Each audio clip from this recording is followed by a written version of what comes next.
Presidente, señorías, realmente es curioso, por no decir contradictorio, escuchar su discurso de hoy, señora diputada, y contraponerlo con el discurso que hizo la semana anterior con el tema del lobo, ¿no? Escuchar hablar de la importancia de reorganizar la guardería del medio natural, cuestión que compartimos, aunque quizá no entendemos demasiado el cambio de nombre, nos parece una cuestión demasiado calado como para no apoyar esta iniciativa,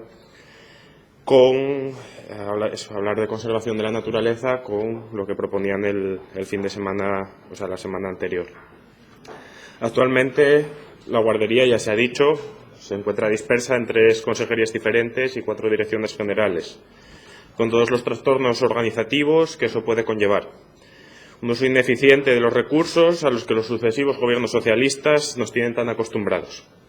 La guardería del medio natural, tal y como establece su propia ley de creación, fue concebida para proteger nuestro patrimonio natural y defender nuestro medio ambiente. Así, la ley establece que los guardas del medio natural son funcionarios públicos, agentes de la autoridad y policía judicial encargados de la policía y custodia de los recursos naturales del Principado de Asturias. También se ha dicho esto ya. El devenir histórico y la falta de una idea clara de lo que queremos de la guardería del medio natural está haciendo que esa función principal de policía y custodia esté casi perdida, en beneficio de otras actividades secundarias o que deberían de serlo, que en la actualidad ocupan la mayor parte de la jornada de estos funcionarios. Véase el acompañamiento a las cacerías, la inspección de daños de lobo, permisos en corta, etc. Aún en el pasado pleno, determinados grupos pedían que hicieran una labor de peritaje en los daños del lobo para la cual no tienen ni formación ni es su función hacerlo tal y como venía explicitado en la proposición no de ley.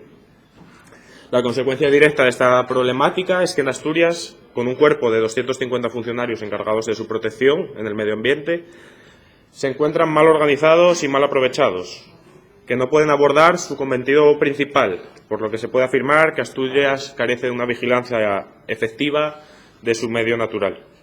Es ilógico que la actual guardería del medio natural esté dividida en 3 consejerías distintas y a su vez en 4 direcciones generales. Esto supone, en términos de organización y eficacia, un despilfarro de medios humanos y materiales que se solucionarían con la creación de un servicio propio que unifique a todo el colectivo. Que se establezcan los trabajos a turnos y en parejas, que se compartan los vehículos oficiales, que haya oficinas con las características adecuadas a su trabajo. Aún hay más.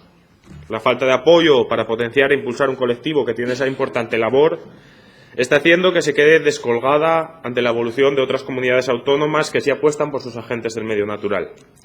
La falta de una imagen propia que identifique como agentes de la autoridad, con funciones de policía administrativa y judicial, la ausencia de una escala jerárquica propia, la no inclusión en el 112, etc., están perjudicando gravemente ya no solo al propio colectivo de guardería del medio natural, sino al todo el patrimonio natural del conjunto de asturianos y asturianas.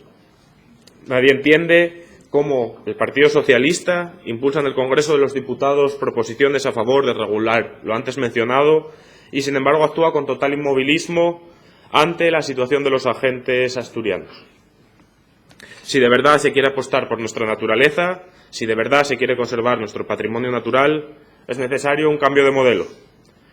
Pasar del modelo del oso yogi a un modelo serio en el que estos funcionarios puedan ejercer su labor de manera más eficaz y eficiente, para que nuestro patrimonio natural tenga garantías de ser conservado y que la sociedad asturiana tenga la certeza de que las administraciones públicas velan por ello. Por ello, votaremos a favor de la iniciativa.